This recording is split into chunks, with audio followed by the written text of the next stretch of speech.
అప్పులు ఆత్మహత్యలు నిరుద్యోగుల సమస్యలను బీఆర్ఎస్ సర్కార్ తమ ప్రభుత్వానికి వదిలిపెట్టి వెళ్లిందన్నారు కాంగ్రెస్ ఎమ్మెల్సీ తీన్మార్ మల్లన్న. ఉద్యోగాలకు నోటిఫికేషన్లు ఇచ్చినందుకు భర్తీ ఘనత తమకే దక్కాలని బీఆర్ఎస్ నేతలు అంటున్నారని, 7 లక్షల కోట్ల అప్పులు చేసిన క్రెడిట్ వారికే దక్కుతుందని చెప్పారు. పాలనలో బీఆర్ఎస్ విఫలమైనందుకే కాంగ్రెస్ పార్టీకి అవకాశం ఇచ్చారని తెలిపారు. హైదరాబాద్ ఉస్మానియా యూనివర్సిటీలోని ఆర్ట్స్ కాలేజీ ముందు నిర్వహించిన నిరుద్యోగ కృతజ్ఞత సభలో పాల్గొన్నారు తీన్మార్ మల్లన్న.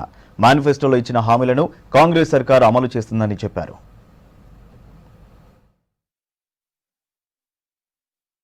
ఒకటై చెప్తా ఉన్నా, నాకు ఆ ఈడబ్ల్యూఎస్ నచ్చలే భాయ్ సాబ్, నాకు ఆ ఈడబ్ల్యూఎస్ నచ్చలే.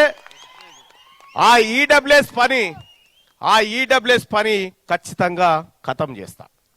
మీ అందరి సహకారంతో ఈడబ్ల్యూఎస్ ను ఖతం చేసే బాధ్యత తీన్మార్ మల్లన్నకి ఇచ్చేది ఉంటే ఒక్కసారి చేయలేబట్టి మీ మద్దతు తెలియజేయాల్సిందిగా కోరుతా ఉన్నా. ఈడబ్ల్యూఎస్ ని ఖతం చేయాలా సోదరులారా, మొన్న నేను జేఎన్యూ ఢిల్లీ యూనివర్సిటీకి పోయినా. ఢిల్లీ యూనివర్సిటీలో ఓబీసీ స్టూడెంట్స్ ఆర్గనైజేషన్స్ ని కలిసిన అనేక చోట్లకు తిరుగుతా ఉన్నా. సోదరులారా, ఒక్కటి చెప్తా ఉన్నా, ఓబీసీ సోదరులారా, ఆగే వాలే దిన్ హమారా హే, మనదే రోజు అతి త్వరలో రాబోతా ఉంది. అందులో మనం అందరం ఉంటామని చెప్పి మీ అందరికి తెలియజేసుకుంటూ